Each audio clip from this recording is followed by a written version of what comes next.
Best anti-aging cream to remove under-eye wrinkles, forehead wrinkles, dark circles and fine lines.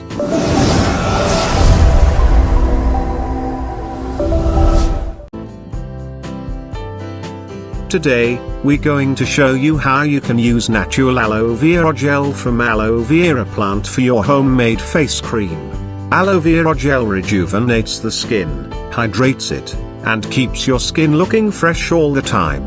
It is an excellent moisturizer for skin. It is known to retain your skin's firmness, making it a best anti-aging cream. Aloe vera stimulates collagen production, improves skin elasticity and remove wrinkles. Aloe vera helps in preventing signs of aging and removes fine lines. It helps in moisturizing and skin tightening. Vitamin E oil may help improve fine lines and wrinkles by providing an antioxidant boost that protects from sun damage and encourages the healthy growth of new skin cells. Younger looking skin is what we always dream of. Under-eye wrinkles, crow's feet, fine lines, laugh lines, and dark spots are the biggest nightmares of any woman.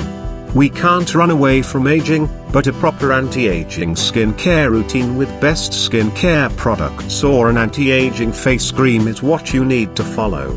There are various cosmetic treatments as wrinkle reducer. Organic coconut oil is the safest way to boost the production of collagen and encourages the regeneration of cells in your skin. It effectively gives wrinkle release and makes your skin taut. Coconut oil also effective for eye wrinkles, which makes it a best eye cream for wrinkles. When you want to make a best night cream with anti-aging moisturizer benefits, vitamin E oil takes an important role. As an antioxidant, vitamin E oil may prevent the formation of wrinkles by blocking free radical damage. You can find vitamin E oil in many creams and lotions, most commonly in anti-aging products, anti-wrinkle cream, sunscreens and skin brightening creams. Now no need to buy expensive anti-aging face cream or the best wrinkle cream. This anti-aging cream also fulfill the requirement of best eye cream. If you like the video, then share it with your friends and let them know the tips for getting the beautiful skin naturally. And don't forget to subscribe this channel to get more tips on natural beauty. Thank you.